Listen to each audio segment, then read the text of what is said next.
তবে কি রাজনীতিতে যোগ দিচ্ছেন জনপ্রিয় কন্টেন্ট ক্রিয়েটর সালমান আল মুক্তাদির?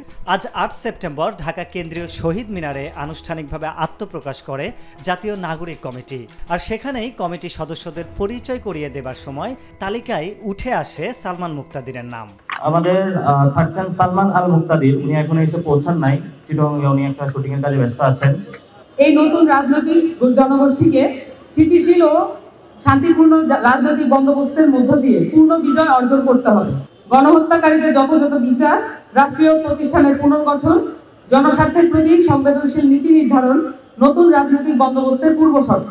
তৃণমূল পর্যন্ত এই কমিটির বিস্তৃতি ঘটানোর মাধ্যমে আমরা ছাত্র জনতার অভ্যুত্থানের শক্তিকে সংহত করে বাংলাদেশ রাষ্ট্রকে পুনর্গঠনের লক্ষ্যে কাজ করে যাবে।